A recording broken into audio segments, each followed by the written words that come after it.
Class करते हैं। In the last class we have just completed the chapter number 3। हमने chapter number 3 मेरे बेटा मुकम्मल कर लिया था। कुछ बच्चों ने और मजीद चैप्टर भी नहीं पढ़े हैं। ठीक है जी, ऑल्दो हमने काफ़ी सारे चैप्टर पढ़ लिए हैं। जैसे कि मैंने वादा आपसे किया था कि एक चैप्टर आगे पढ़ा देंगे, एक चैप्टर पीछे का रिवाइज करा देंगे। इस तरीके से मामले को लेकर आगे बढ़ेंगे ताकि तमाम लोगों के लिए मामला थोड़े से मुनासिब रहे, बराबर रहे। ठीक है जनाब। अभी तक सूरत हाल ये है कि चैप्टर नंबर 1 हमने जनाब वाली जो है वो कर लिया है। इसके बाद हमने चैप्टर 2 हमने ऑनलाइन के अंदर किया था, मगर मेरा वादा है कि मैं आपको उसको रिवाइज कराऊंगा। और वेक्टर का चैप्टर हम कोशिश करेंगे कि फिजिकल में रिवाइज उसको कराएं। जो टॉपिक ऑनलाइन पढ़ लिए कोशिश करेंगे कि फिजिकल में रिवाइज करा दें, बाकी नहीं होगा तो फिर ऑनलाइन में देख लेंगे। पहले फिजिकल तक इंशाल्लाह ताला उसको करा देंगे रिवाइज फिजिकल में। चैप्टर 3 हमने पढ़ लिया था, अभी आपने देखा है। उसके अलावा 4 चैप्टर हम पढ़ा चुके हैं, 6 पढ़ा चुके हैं, 7 पढ़ा चुके हैं और 10 पढ़ा चुके हैं। 5 चैप्टर तो बहुत छोटा सा है, उसका इतना बड़ा कोई इशू नहीं है। जो मेन हमारे 2 चैप्टर में रहते हैं, एक 8 रहता है, एक 9 रहता है। एक हमारा चैप्टर नंबर 8 रहता है, एक चैप्टर हमारा मेरे बेटा 8 रहता है।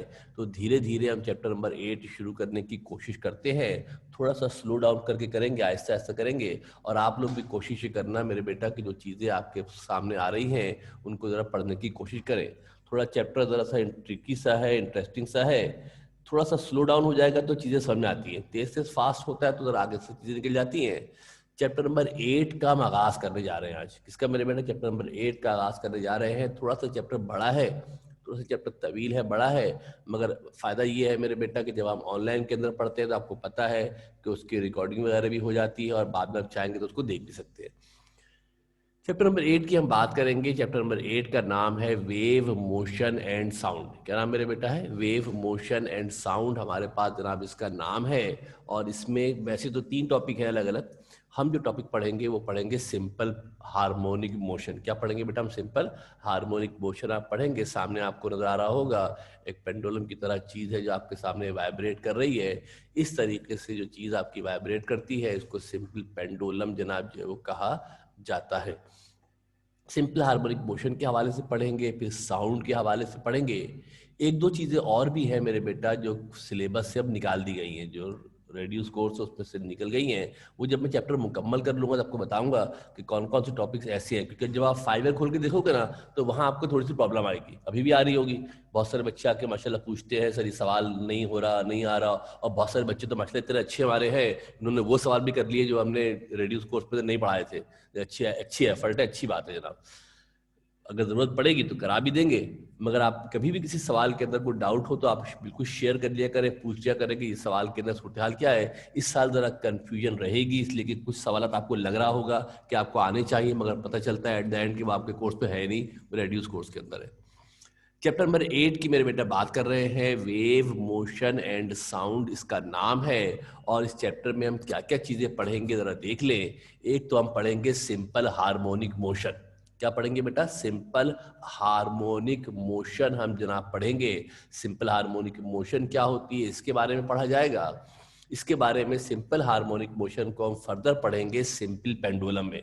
कहाँ पढ़ेंगे मेरे बेटा? सिंपल पेंडुलम के अंदर हम पढ़ेंगे।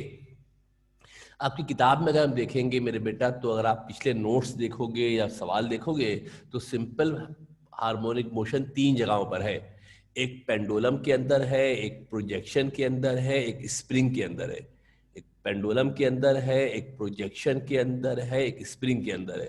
जो रेड्यूस कोर्स का उन्होंने हमें सिनारियो दिया है उसमें सिर्फ सिंपल पेंडुलम लिखा हुआ है। क्या लिखा है मेरे बेटा? सिर्फ सिंपल पेंडुलम लिखा हुआ है, उसमें स्प्रिंग या प्रोजेक्शन मेंशन नहीं है। मैं उसको एक दफ़ा और ओवरलुक कर लूँगा, इसलिए कि न्यूमेरिकल में काफ़ी ज़्यादा कन्फ्यूजन आएगी कि ये पेंडुलम का न्यूमेरिकल है, प्रोजेक्शन का न्यूमेरिकल है। अब करेंगे तो आपको बताते रहेंगे। उसके बाद एक और टॉपिक हम करेंगे जिसका नाम है स्पीड ऑफ साउंड वेव, कि साउंड वेव की स्पीड क्या होती है। और उसके बाद characteristic of sound, musical sound है, म्यूजिकल साउंड की कैरेक्टरिस्टिक क्या होती है, पिच, क्वालिटी, लाउडनेस वगैरह का नाम आपने शायद मैट्रिक क्लास में भी सुना होगा, मगर यहाँ ज़रा डिटेल में है, तफसील में बहुत ज़्यादा। और उसके बाद जो लास्ट हमारा टॉपिक होगा that will be Doppler effect.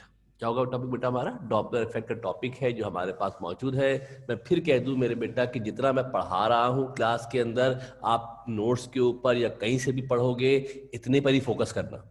इतने पर ही फोकस करना। जब मैं चैप्टर मुकम्मल करूंगा मेरे बेटा तो आपके सामने 5 ईयर को भी रखूंगा और उस बात को भी शेयर करूंगा कि कौन सी चीज़ें मौजूद हैं, कौन सी चीज़ें पढ़नी है, कौन सी चीज़ें नहीं पढ़नी है। ये मैं आपको जब बता दूंगा तो आप उसके बाद फैसला करना कि क्या करना है क्या नहीं करना। अभी तो आपने सिर्फ वही चीज़ें करनी है जो मैं आपको बता रहा हूँ, जो मैं आपको मेंशन कर रहा हूँ। जो क्लास में आपके सामने स्लाइड होगी, इसी को रजिस्टर में कॉपी कर लेना, इसी को रजिस्टर में मेरे बेटा कॉपी कर लेना, कोई इश्यू को प्रॉब्लम नहीं होगा। मैं जब चैप्टर मुकम्मल हो जाएगा तो फिर मैं आपको पास पेपर भी आपको सामने रख के शेयर कर लूंगा कि क्या क्या चीज़ें क्या करनी है, क्या क्या चीज़ें नहीं करनी है। देखो बेटा, इस चैप्टर को हम बुनियादी तौर पे 3 हिस्सों में डिवाइड करते हैं। एक हमारे पास मेरे बेटा सिंपल हार्मोनिक मोशन है, जो कि वाइब्रेटरी या ऑसिलेटरी मोशन है। एक टॉपिक स्टैंडिंग वेव के हवाले से भी आता है, जो अब रेड्यूस कोर्स में है, मौजूद नहीं है। और तीसरा टॉपिक उसके अंदर साउंड है। हम जो टॉपिक करने जा रहे हैं बेसिकली, जब मोशन की हम टाइप्स की बात करते हैं, चैप्टर 3 भी जब पढ़ाया था तो बताया था आपको 3 तरह की मोशन हमारे पास होती है। कौन कौन सी होती है मेरे बेटा? एक लीनियर मोशन होती है जिसमें बॉडी स्ट्रेट लाइन के अंदर मूव करती है। दूसरी कौन सी मोशन होती है? सर्कुलर मोशन होती है, जो बॉडी सर्किल के अंदर रिवॉल्व करती है। चैप्टर नंबर 3 हमने पढ़ा तो वहां पर हमने पढ़ा लीनियर मोशन। चैप्टर नंबर 4 अगर आपको याद पड़ रहा हो, जब हमने आपको सेंट्रीपिटल एक्सेलरेशन वगैरह पढ़ाया था तो वहां पर हमने आपको एंगुलर मोशन के बारे में बताया था, एंगुलर मोशन के बारे में पढ़ाया था। अब इस सिलसिले की जो तीसरी मोशन होती है, इसका नाम होता है वाइब्रेटरी मोशन। इस वाइब्रेटरी मोशन को बेसिकली हम इस चैप्टर नंबर 8 के अंदर पढ़ेंगे। किसको मेरे बेटा? जो वाइब्रेटरी मोशन है, इस वाइब्रेटरी मोशन को चैप्टर नंबर 8 के अंदर पढ़ा जाएगा। और वाइब्रेटरी मोशन क्या होती है जरा देख ले बेटा, गौर से। जानते हैं आप, the two and fro motion of a body around a fix point is called vibratory motion. जो टू एंड फ्रो मोशन होती है, आगे और पीछे जो मोशन होती है, इसको कहा जाता है वाइब्रेटरी मोशन। क्या कहते हैं इसको? वाइब्रेटरी मोशन कहते हैं। जब आपसे कोई सवाल पूछा जाता है तो आप जवाब में क्या करते हैं? गर्दन को हिलाते हैं, उल्टे हाथ से सीधे हाथ की जानिब और सीधे हाथ से उल्टे हाथ की जानिब। कहते हैं नहीं मालूम, तो उल्टे हाथ से सीधे हाथ पे और सीधे हाथ से उल्टे हाथ पे घुमा रहे हैं, तो ये कौन सी मोशन है? वाइब्रेटरी मोशन है। कौन सी मोशन है मेरे बेटा? वाइब्रेटरी मोशन है। जब कोई बॉडी एक ही पॉइंट के नुक्ते के गिर्द आगे और पीछे मूव करती है तो ऐसी मोशन को वाइब्रेटरी मोशन कहा जाता है। स्क्रीन पे अगर आप सामने मेरे बेटा देखोगे शहजादे, तो स्क्रीन पे आपको नजर आ रहा है कि अगर एक सॉलिड बार को किसी बॉडी के साथ अटैच कर दे धागे के साथ और उसको वाइब्रेट कराए तो आगे पीछे ऐसे मूव करता है। ऐसी मोशन का नाम होता है वाइब्रेटरी मोशन। क्या नाम होता है मेरे बेटा? वाइब्रेटरी मोशन कहते हैं। एक और मिसाल देखें कि अगर स्प्रिंग के साथ किसी बॉडी को अटैच किया जाए, क्या करें मेरे बेटा? स्प्रिंग के साथ किसी बॉडी को अटैच किया जाए और जब उसको डिस्प्लेसमेंट देंगे तो ऊपर नीचे ये वाइब्रेट करेगा। एक ही पॉइंट है, समझना बेटा गौर से ध्यान से। ये हमारा मेरे बेटा एक इसके अंदर यहाँ पर एक पॉइंट हमारे पास चंदा मौजूद है और हम क्या देखते हैं मेरे बेटा, गौर से देखोगे, इस एक पॉइंट के गिर्द क्या कर रहा है? आगे और पीछे, ऊपर और नीचे मूव कर रहा है। ऐसी कर रहा है बेटा ये। और यहाँ भी देखोगे तो कैसे मूव कर रहा है बेटा? ये आगे पीछे एक ही पॉइंट है, इस एक पॉइंट के गिर्द ये हमारे पास आगे पीछे जनाब जी मूव कर रहा है। ये एक पॉइंट है, उसके अराउंड क्या कर रहा है? आगे पीछे आपका जनाब जो है वो मूव हमारे पास जनाब कर रहा है। तो ऐसी मोशन जिसमें कोई बॉडी एक ही पॉइंट के गिर्द आगे और पीछे मूव करती रहती है, तो ऐसी मोशन का नाम क्या होता है मेरे बेटा? इसको वाइब्रेटरी मोशन कहा जाता है। अब जरा एक और मोशन की एग्जाम्पल देखते हैं, तवज्जो देके सामने देखिएगा। एक बॉडी है, वाइब्रेट कर रही है, 3 पॉइंट है मेरे बेटा। एक पॉइंट ओ है, एक पॉइंट ए है, एक पॉइंट बी है। ये बीच वाला पॉइंट है, जो सेंटर वाला पॉइंट है मेरे बेटा, जिसके अराउंड बॉडी मूव करती है, इसका नाम होता है मीन पोजीशन। क्या नाम होता है इसका? जिस पॉइंट के गिर्द बॉडी मूव करती है, इस पॉइंट का नाम होता है, इस पॉइंट को मेरे बेटा मीन पोजीशन कहा जाता है। क्या कहते हैं इसको? मीन पोजीशन कहते हैं। और जो किनारे वाले पॉइंट है, जो आखिरी वाले पॉइंट है, बी है और जो ए है, इस बी और ए का नाम होता है एक्सट्रीम पोजीशन। क्या नाम होता है मेरे बेटा? जो बी और ए है, इसका नाम क्या होता है? एक्सट्रीम पोजीशन, इसको जो है वो कहा जाता है। यानी जब कोई बॉडी वाइब्रेट करेगी, जिस पॉइंट के गिर्द बॉडी वाइब्रेट करती है, तवज्जो देके देखिए बेटा, जो वाइब्रेट कर रही है हमारे पास, जो सेंटर वाला पॉइंट है जहाँ पे बॉडी रुक जाती है, इसका नाम होता है मीन पोजीशन। क्या नाम होता है इसका मेरे बेटा? इसका नाम होता है मीन पोजीशन। और जो किनारे वाले एंड वाले पॉइंट होते हैं, इन एंड वाले पॉइंट को कहा जाता है क्या? इन एंड वाले पॉइंट का नाम होता है एक्सट्रीम पोजीशन। क्या नाम होता है बेटा इसका? एक्सट्रीम पोजीशन इसको कहा जाता है। पक्की बात है, क्लियर है? कोई सवाल तो नहीं है इसके ऊपर? कोई सवाल है इसके ऊपर? हाथ किसी भी मरहले पे सवाल हो तो आप हाथ रेस करके सवाल जरा पूछ सकते हैं, और सवाल जरा पूछ लीजिएगा। अब जैसा कि आपने देखा था कि जब हम लीनियर मोशन पढ़ते हैं तो लीनियर मोशन के अंदर कुछ बुनियादी डेफिनेशन होती हैं। जब हम लीनियर मोशन पढ़ते हैं तो लीनियर मोशन के अंदर हमारे पास कुछ बुनियादी डेफिनेशन होती है, डिस्प्लेसमेंट है, वेलोसिटी, एक्सेलरेशन है। फिर जब हमने सर्कुलर मोशन पढ़ा तो वहाँ अलग डेफिनेशन थी। जहाँ हमने सर्कुलर मोशन पढ़ा था तो वहाँ पर angular displacement, angular velocity, angular acceleration, इस तरह की चीज़ें वहाँ पर थी। इसी तरीके से मेरे बेटा जब हम वाइब्रेटरी मोशन पढ़ेंगे, क्या पढ़ेंगे मेरे बेटा? जब हम वाइब्रेटरी मोशन पढ़ेंगे तो वाइब्रेटरी मोशन की अपनी डेफिनेशन होंगी। जो वाइब्रेटरी मोशन है मेरे बेटा, वाइब्रेटरी मोशन के हवाले से कुछ अपनी डेफिनेशन होंगी। और कौन कौन सी डेफिनेशन है? ये बुनियादी डेफिनेशन अगर आपको पता रहेंगी, ये बुनियादी डेफिनेशन अगर आपको पता रहेंगी तो टॉपिक हंसते खेलते हो जाएगा, पता भी नहीं चलेगा। इतना आसान मामला होगा। होता क्या है, जब मेन टॉपिक के दरमियान में जो बेसिक टर्म्स इस्तेमाल हो रही होती हैं, अगर वो बेसिक टर्म आप सही प्रॉपर इस्तेमाल कर पता होगा उनको, उसके बारे में आपको, तो फिर मामला बहुत आसान होता है। टॉपिक के दरमियान में कोई नई चीज़ खड़ी जाती है, उसको पता ही नहीं, तो फिर आदमी का दिमाग घूम जाता है, ये हो क्या रहा है। तो ये छोटी छोटी डेफिनेशन है, ये पता रहेंगी तो मामला आपको आसान है। द डिस्प्लेसमेंट की पहली डेफिनेशन है कि द डिस्प्लेसमेंट क्या होता है? The distance of a vibrating body from mean position at any instance is known as its displacement. जब कोई बॉडी मेरे बेटा वाइब्रेट कर रही है, जब कोई बॉडी वाइब्रेट कर रही है किसी भी मरहले पर मीन पोजीशन से जितने फासले पर होगी, कहां पर मेरे बेटा? मीन पोजीशन से जितने फासले पर होगी, इस फासले का नाम होता है डिस्प्लेसमेंट। तवज्जो देके फोकस करके जरा डायग्राम को देखिएगा। एक सिंपल पेंडुलम ले लेते हैं।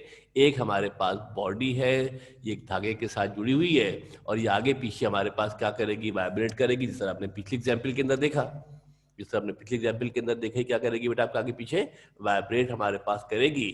ये जो सेंटर वाला पॉइंट होता है, इसका नाम होता है मीन पोजीशन। क्या नाम होता है इसका मेरे बेटा? इसका नाम होता है मीन पोजीशन। जब ये बॉडी वाइब्रेट करते हुए मीन पोजीशन से किसी दूसरे पॉइंट पर पहुंच जाए, इसका नाम जो मीन पोजीशन है, इसको आमतौर पे कहते हैं ओ। क्या कहते हैं मीन पोजीशन को आमतौर पे? जो मीन पोजीशन है इसे कहा जाता है ओ। और ये बॉडी वाइब्रेट करते करते पॉइंट ओ से एक और पॉइंट पर पहुंच जाती है जिसका नाम रख देते हैं पी। क्या नाम रख देते हैं मेरे बेटा? पी इसका नाम रख देते हैं। बॉडी पी पर पहुंच गई है तो मीन पोजीशन से लेकर, सुनना गौर से ध्यान से, मीन पोजीशन से लेकर जहां पर बॉडी हमारी मौजूद है, इस फासले को अगर नोट डाउन किया जाए तो इसका नाम होता है क्या मेरे बेटा?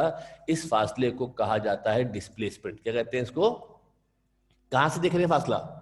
मीन पोजीशन से बॉडी जहां मौजूद है, इस फासले को क्या कहते हैं मेरे बेटा? डिस्प्लेसमेंट कहा जाता है। एट एनी इंस्टेंस, किसी भी मरहले पे, हो सकता है आगे चला जाए, पीछे चला जाए। इसको रिप्रेजेंट करते हैं एक्स से। किससे करते हैं मेरे बेटा? इसको एक्स से मेरे बेटा, एक्स से चंदा इसको रिप्रेजेंट किया जाता है। It is represented by x. इसको एक्स से रिप्रेजेंट करते हैं।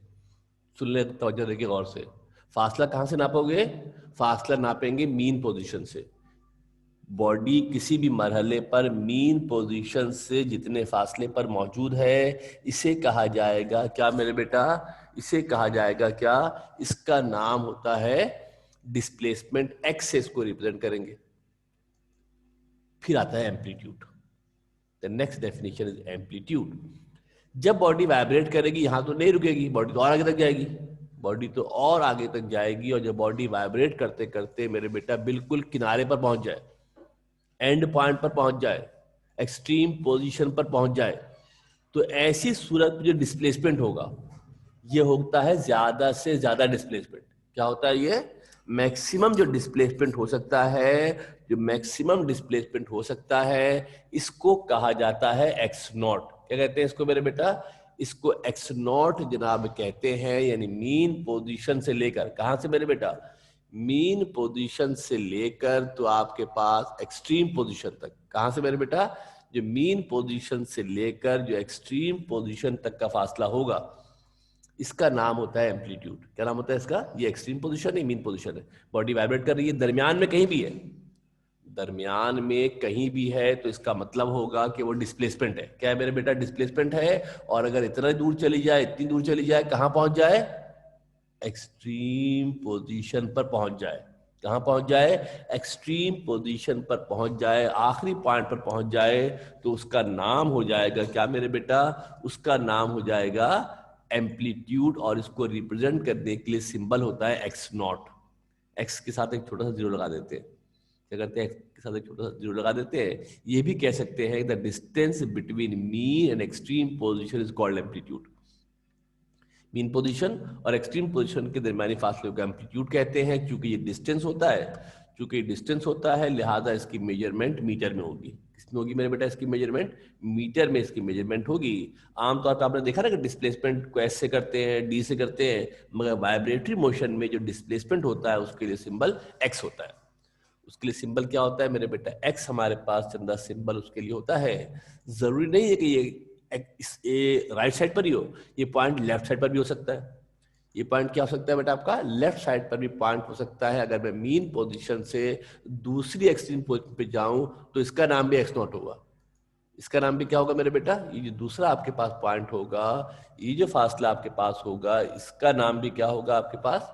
अगर मैं मीन पोजीशन से दूसरी एक्सट्रीम पोजीशन पे चला जाऊं तो इसका नाम भी एक्स नॉट ही होगा। इसका नाम भी क्या होगा? यानी कि डिस्प्लेसमेंट राइट पर भी हो सकता है, लेफ्ट पर भी हो सकता है, कहीं भी हो सकता है। और मैक्सिमम एम्पलीट्यूड जो होगा वो भी लेफ्ट पर भी होगा और राइट पर भी होगा। दोनों जानिब हमारे पास एम्पलीट्यूड होगा। एम्पलीट्यूड कहाँ होगा? दोनों जानिब होगा। मैक्सिमम डिस्प्लेसमेंट का एम्पलीट्यूड कहते हैं। उससे कम जो डिस्प्लेसमेंट होगा उसको सिंपली डिस्प्लेसमेंट कहा जाएगा। एक्स से उसको रिप्रेजेंट करेंगे। कोई सवाल तो किसी के ध्यान में नहीं है भाई? कोई सवाल किसी के पास है तो any one of you have any question to ask? No. Now then we have vibration. ये वन वाइब्रेशन या वाइब्रेशन किसे कहा जाता है? कोई जवाब देगा भाई? वाइब्रेशन क्या होती है? What do you understand by term vibration? एक मुकम्मल वाइब्रेशन से मुराद क्या होती है? सुनो जरा गौर से।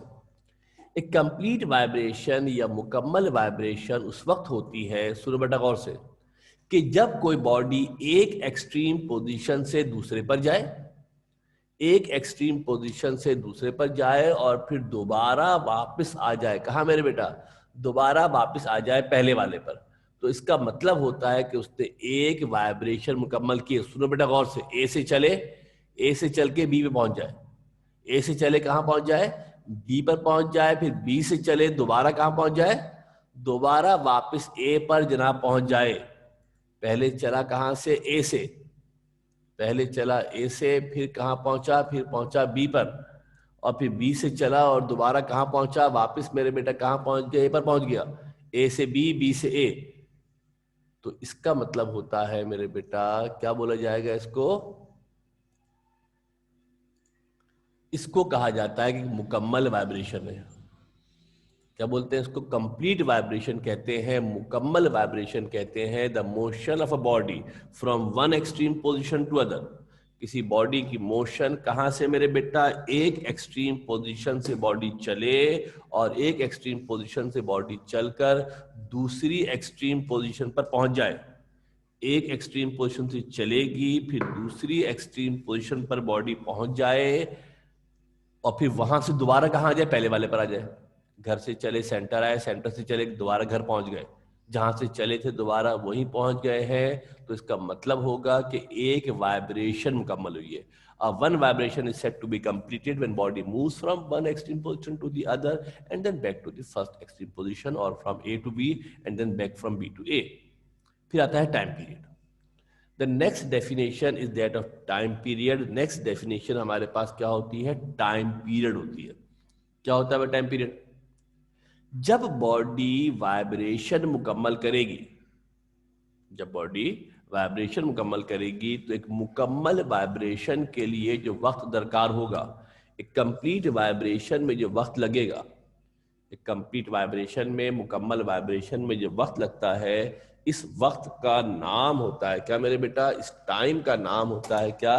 इस टाइम का नाम होता है time period. Time taken by body to complete one vibration.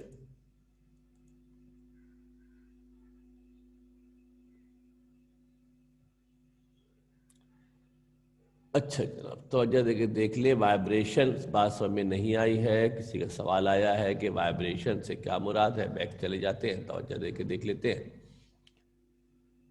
देखो बेटा, वाइब्रेशन की जब हम बात करते हैं, वाइब्रेशन देख लें, मुकम्मल वाइब्रेशन क्या होती है कि बॉडी अगर मेरे बेटा एक कोने से, कोना का मतलब क्या हो गया? एक्सट्रीम पोजीशन है। अगर बॉडी एक एक्सट्रीम पोजीशन से चले, पहली एक्सट्रीम पोजीशन कौन सी है? ए है। जो पहली हमारे पास एक्सट्रीम पोजीशन है मेरे बेटा वो ए है। बॉडी ए से चली और यहाँ तक चली, यहाँ तक चली कि कहाँ पहुँच गई? दूसरे किनारे तक, दूसरे एक्सट्रीम पोजीशन तक चली गई, ठीक है। और फिर दोबारा वहां से चले और दोबारा चलने के बाद दोबारा बॉडी कहाँ पहुंच जाए? जहां से चली थी दोबारा वहीं पहुंच गई। यानी ए से चली, एक कोने से चली, दूसरे कोने पे गई, फिर दूसरे कोने से गई और फिर दोबारा कहाँ पहुंच गई? उसी जगह पहुंच गई जहां से चली थी। तो इसको वन वाइब्रेशन कहते हैं। क्या कहते हैं इसको? वन वाइब्रेशन कहते हैं, या वन कंप्लीट वाइब्रेशन कहते हैं। क्या कहते हैं इसको?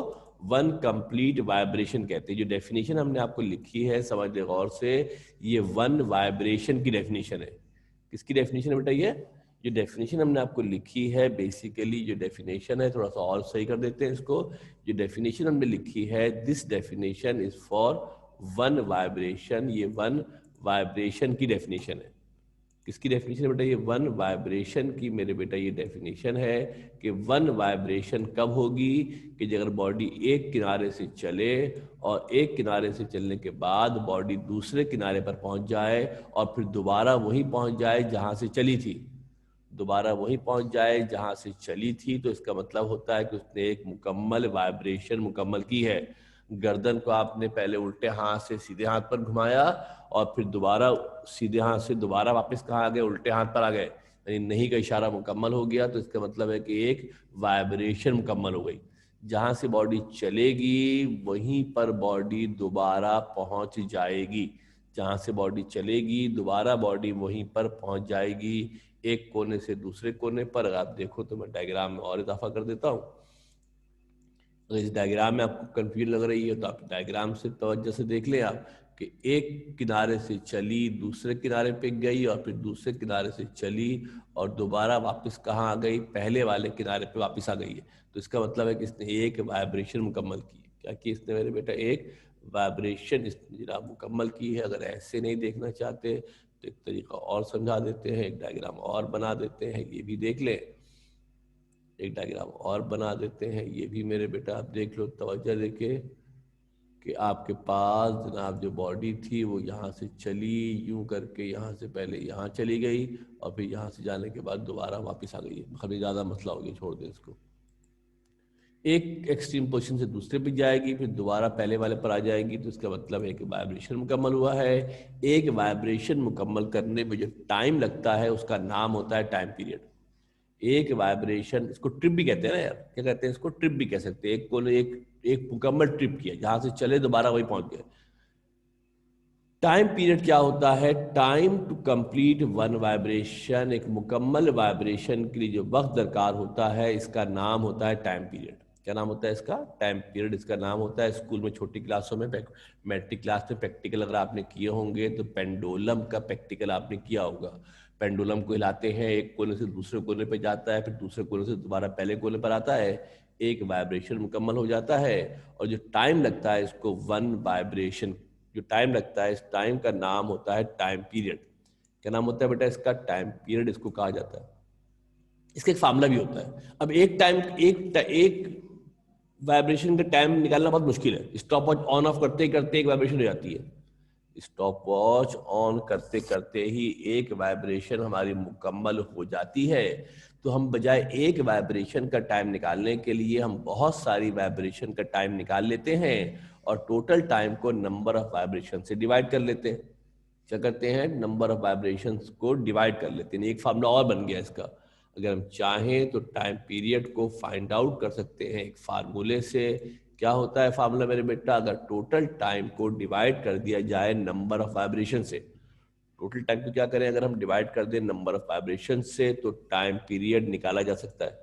मिसाल देख लो बेटा, यहाँ गौर से तवज्जो देख के, अगर मेरे पास फर्ज करते हैं कि 20 वाइब्रेशन है, क्या है मेरे बेटा, अगर 20 वाइब्रेशन है इन 40 सेकेंड, अगर 20 वाइब्रेशन मुकम्मल कर रही है एक बॉडी 40 सेकेंड में, तो जो टाइम पीरियड हमारे पास हो जाएगा, कैपिटल टी से करते हैं रिप्रेजेंट है, जो टाइम पीरियड हो जाएगा वो क्या हो जाएगा, टोटल टाइम को, कितना टाइम है मेरे बेटा, 40 सेकेंड का टाइम है। इसको बेटा अगर डिवाइड कर लें किससे, नंबर वाइब्रेशन से, कितनी वाइब्रेशन है, 20 वाइब्रेशन से अगर इसको डिवाइड कर दिया जाए, जब इसको डिवाइड कर लेंगे मेरे बेटा तो कितना आंसर आ जाएगा, 2 सेकेंड आ गया। कितना आंसर आ जाएगा, 2 सेकेंड आ जाएगा। इस फार्मूले के जरिए, इस फार्मूले के जरिए हम क्या कर सकते हैं, अगर हमें बहुत सारी वाइब्रेशन पता हो, उनका टोटल टाइम पता हो, तो इस फार्मूले के जरिए हम टाइम पीरियड को फाइंड आउट कर सकते हैं, मालूम कर सकते हैं।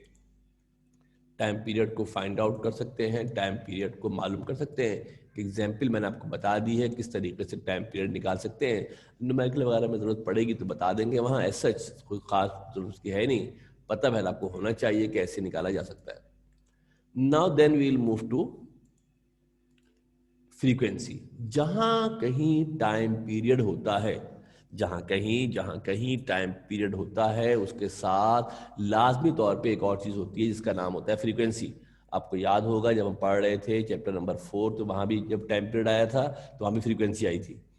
जब भी कहीं टाइम पीरियड होता है तो वहां फ्रीक्वेंसी होती है। यहां जरा डेफिनेशन थोड़ी सी डिफरेंट है। अगर हम ये काउंट करें कि एक सेकंड में कितनी वाइब्रेशन मुकम्मल हो रही है, क्या करें बेटा, अगर हम ये मालूम करें कि एक सेकंड में कितनी वाइब्रेशन मुकम्मल हो रही हैं, तो number of vibration in 1 second, एक सेकंड में वाइब्रेशन की तादाद को फ्रीक्वेंसी कहते हैं।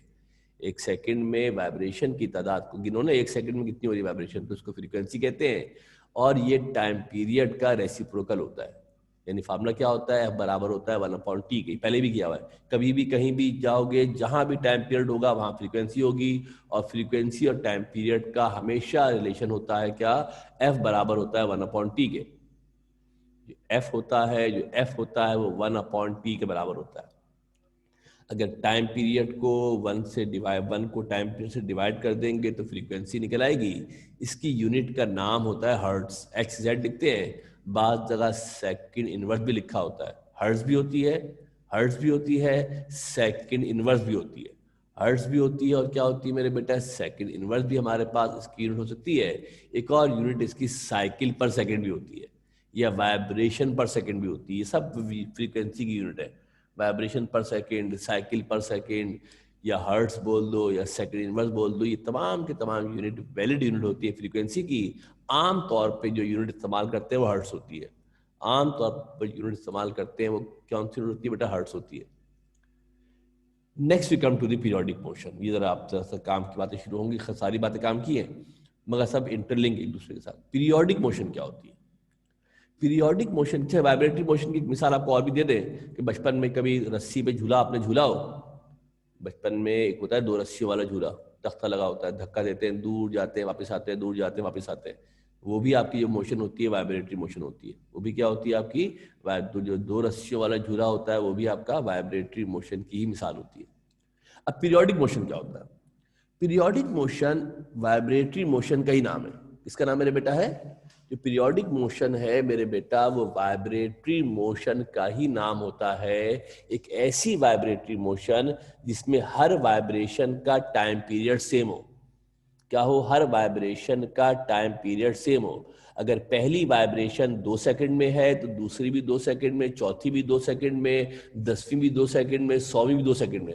हर वाइब्रेशन का, एवरी वाइब्रेशन, ईच वाइब्रेशन, हर वाइब्रेशन का अगर टाइम पीरियड सेम है, इक्वल इंटरवल पे अपने आप को रिपीट करे। क्या करे मेरे बेटा, इक्वल इंटरवल पे अपने आप को रिपीट करे।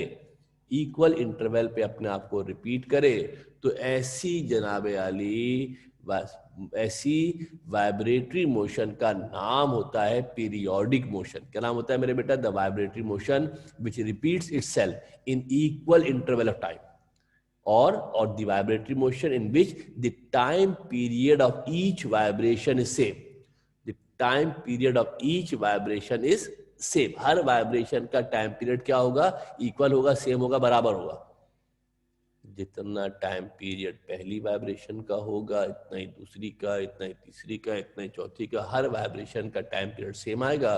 तो इसको कहा जाता है क्या मेरे बेटा? ऐसी मोशन का नाम होता है क्या नाम होता है? Periodic motion. क्या नाम होता है इसका? एक ऐसी वाइब्रेटरी मोशन जिसमें हर एक का वाइब्रेशन का टाइम सेम हो, उसको पीरियोडिक मोशन कहा जाता है। अब दो छोटी छोटी सी बातें और हैं, इसको मुकम्मल करेंगे तो कल इंशाल्लाह बकायदा सिंपल हार्मोनिक मोशन की डेफिनेशन करेंगे। एक होती है इलास्टिक रीस्टोरिंग फोर्स। क्या होती है? इलास्टिक रीस्टोरिंग फोर्स हमारे पास होती है। क्या होती है इलास्टिक रीस्टोरिंग फोर्स? जरा तवज्जो देके गौर से देखिएगा। बचपन में अभी भी स्कूल के अंदर कभी खेला होगा, रबर बैंड के अंदर आपने कागज फंसा के अपने सहेलियों को, दोस्तों को मारा पीटा होगा। किया होगा ना भाई? तो करते हैं, बच्चों का शौक होता है। तो ये काम ना करे तो क्या बात है फिर? जब रबर बैंड को आप खींचते हैं मेरे बेटा और जब उसको छोड़ते हैं, तो रबर बैंड दोबारा अपनी असल जगह पर वापस आने की कोशिश करता है।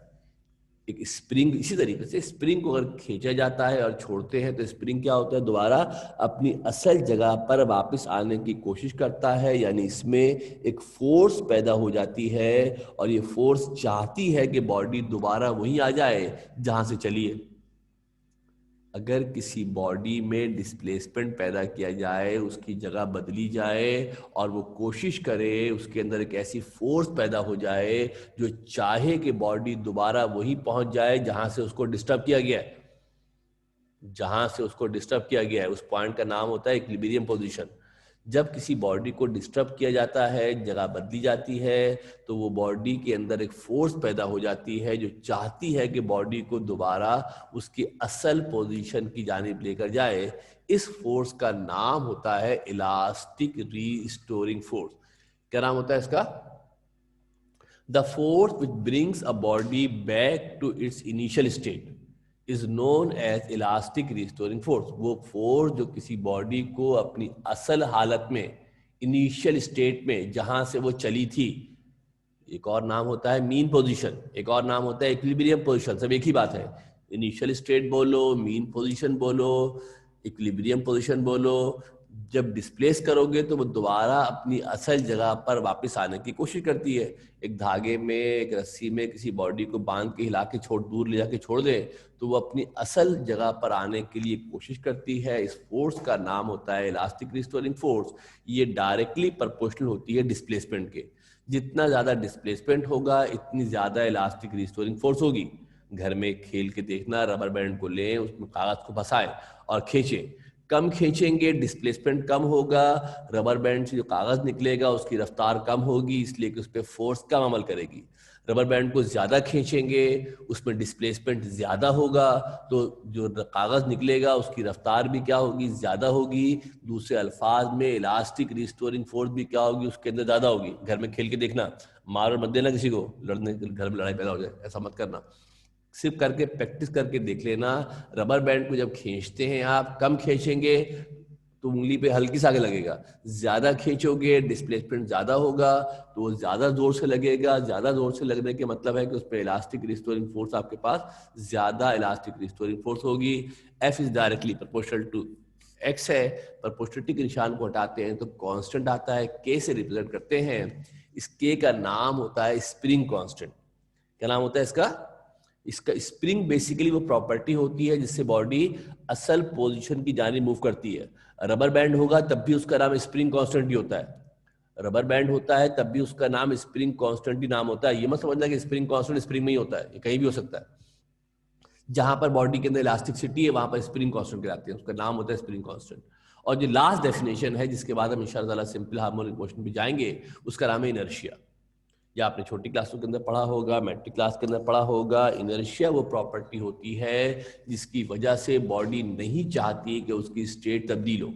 यानी कोई बॉडी अगर रेस्ट में है तो चाहती है रेस्ट में रहे, कोई बॉडी अगर मोशन में है तो क्या चाहती है कि वो बॉडी मोशन में रहे। इस प्रॉपर्टी को, इस एबिलिटी को कहा जाता है क्या? इनर्शिया। क्या कहते हैं इस प्रॉपर्टी को? इस प्रॉपर्टी को इनर्शिया कहा जाता है। The ability of a body to resist the change in its state is called inertia. यानी कोई बॉडी अगर मूव कर रही है तो वो मूव ही करती रहेगी, कोई बॉडी अगर रेस्ट में है तो क्या करेगी? वो रेस्ट पे ही रहेगी। कभी बस में सफर किया हो, बस चल रही हो, अचानक ब्रेक लग जाए तो लोग बस में से सीटों से गिर पड़ते हैं, जो खड़े होते हैं वो गिर पड़ते हैं। वजह ये होती है कि बस रुक जाती है, मगर जो लोग बस में सीट खड़े होते हैं वो, उनके अंदर इनर्शिया पैदा हो जाता है, वो चाहते हैं मोशन को बरकरार रखें। ब्रेक तो लग गया बस के अंदर, जो आदमी ऊपर खड़ा हुआ था बस के अंदर, उस पर ब्रेक नहीं लगा, वो बेचारा आगे जाके गिर पड़ता है। इस प्रॉपर्टी का नाम इनर्शिया होता है, जो बॉडी अपनी स्टेट को कंटिन्यू करती है, जो पेंडुलम आपका आगे पीछे मूव कर रहा है। इसकी वजह भी क्या है मेरे बेटा? समझ दो बात ध्यान से, तवज्जो देके गौर से देख लो।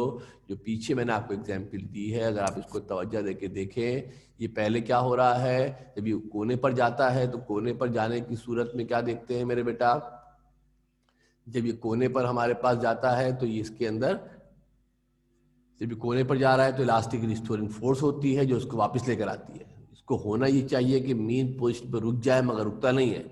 इनर्शिया की वजह से क्या होता है, ये आगे निकल जाता है। इनर्शिया की वजह से क्या होता है, आगे निकल जाता है।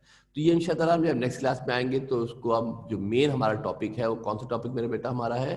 जो मेन हमारा टॉपिक है सिंपल हार्मोनिक मोशन, उसके ऊपर हम बात करेंगे। यहाँ तक अगर आप गौर से देखो तो हमने फ्रीक्वेंसी, इनर्शिया, ये सब बातें हमने डिस्कस कर ली है।